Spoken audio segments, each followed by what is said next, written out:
And it's a very interesting connection that it does with Hosea chapter 1 verse 10.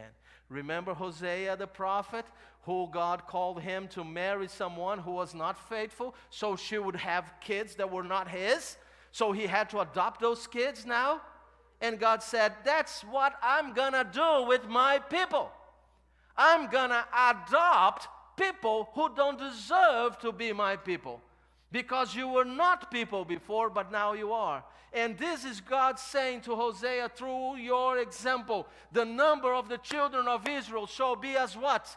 As the sand of the sea, which cannot be measured or numbered. And it shall come to pass in the place where it was said to them, you are not my people, there will be what?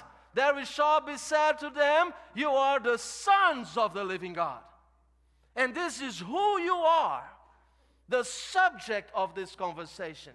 You are the sons and daughters of the living God by adoption.